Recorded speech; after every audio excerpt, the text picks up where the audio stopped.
So guys, yesterday I went back to work. Unfortunately, the dream of living off of unemployment and being a fisherman full time is coming to an end. So that's a very sad day, but back to being a productive citizen again, so that's always nice. I am going to review today the Shimano SLX DC. So I've had this reel for probably 11 months or so, pretty close to a year. I figured I'd do like a year review, just how I'm liking the reel so far. I have used it quite a bit.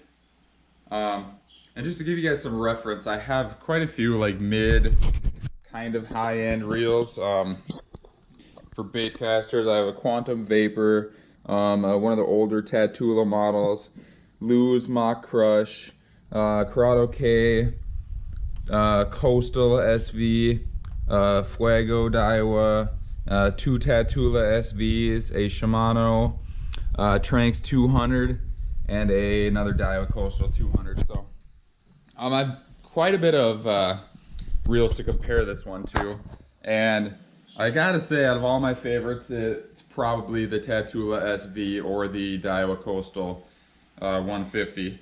But nonetheless, the Shimano SLX DC is a fantastic reel. I definitely would recommend this over a Corrado K. If you're looking for between a Corrado K and a SLX DC, hands down, I would take the SLX DC. It just seems to be, the Corrado K is definitely a beast of a reel. It's a good caster, but there's, I don't know, it's a couple things about it. My button for it actually on my Corrado, like this piece, fell off, so it's just got this weird, like, I mean, the button was just like a nice smooth thing to set over it. It still functions fine, but it's just kind of weird. And the SLX DC, for what you're paying, the extra 30 bucks or whatever over the Corrado K, you get quite a bit. So definitely some benefits to the SLX DC, or like the bonuses why you'd want to get this, is the DC digital control, cast control here. Set your dial on here to 1, 2, 3, 4. One would be for like maximal casting distance with low wind. Two would just be like, I believe it is just like your average, you know, not phenomenal, no wind casting, but it's pretty good. Otherwise, maybe that's for braid or mono, I'm not sure exactly. I kind of forgot about that, but I always have it on 2. 3 is for fluoro, and 4 is for like windy, bad conditions.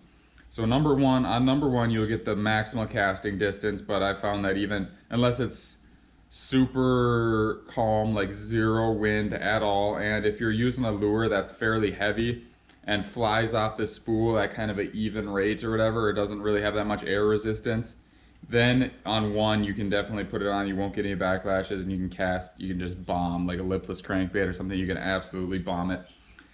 With this, what I've been using lately on this is just a Zoom brush hog. So this does not cast phenomenally on 1, because this is kind of a little bit of a lighter bait and it has a decent amount of air resistance. I will backlash almost every time on 1.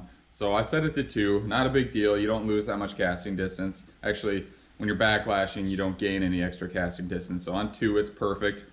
I got this on the SLX rod, which is also an awesome rod. This is a 7.2 medium power, extra fast action. So I got the Zoom brush on here, like I said, 3/8 ounce bullet weight. Been throwing this thing lately. Haven't used it too much. I've only used it a couple of weeks, but no fish on it yet. But this brush hog looks extremely awesome. Just got to find the right conditions for it.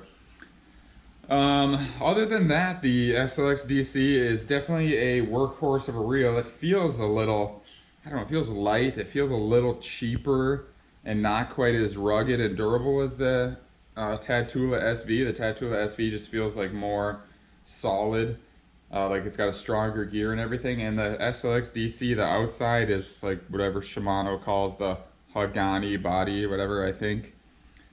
But it kind of feels plasticky, but so far it's held up well. The handles on here, the knobs are really comfortable, but they're like really plasticky too, and it just feels like, feels light. It has been strong so far, but it feels a little kind of cheap, but it's held up well so far. The blue Daiwa J braid line on there absolutely looks freaking killer on here. This black, all black, or this whole combo is pretty much all black with just a little bit of blue accents on it. And that blue line on there just looks absolutely sweet. So if you guys are wondering what kind of line I got on there, this is Daiwa J braid 30-pound test. And yeah, it just really makes the combo look sweet.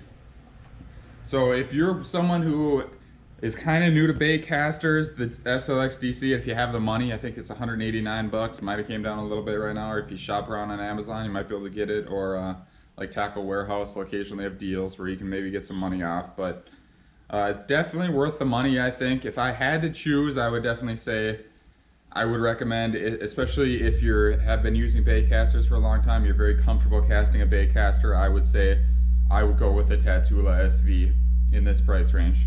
But if you're loyal to Shimano, if you really like Shimano, definitely not a bad reel to get.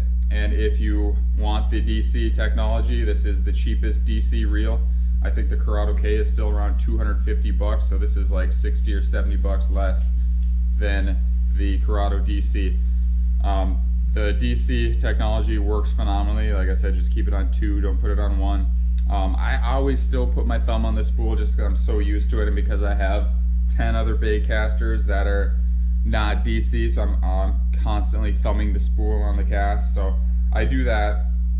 But I've definitely casted it many times before on 2, and you don't even have to put your finger down. It definitely does not overrun at all. So if you're buying it for a kid, or you don't have that much baitcaster experience, the SLX DC is definitely a phenomenal reel. Set it on number 2, and I highly doubt you will get any backlashes on it, unless maybe it's crazy windy or something like that, and you got like a really wind catching bait. But very user-friendly reel. Like I said, it's held up well. It does feel slightly cheap and pretty light, but so far it's held up very well. I've caught quite a few nice fish on this. Nothing too crazy. Probably like a 6 or 7 pound northern is the biggest fish I've caught on it.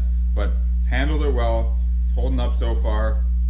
I'll probably do another like 6 month down the road review on it, just to give you guys some ideas on how well it's holding up, if I still think it feels a little bit cheap or whatever. But maybe it's strong and just light, and I'm just not used to that light of a reel. But great combo here, the Shimano SLX DC. This again was a $189 reel, $100 rod.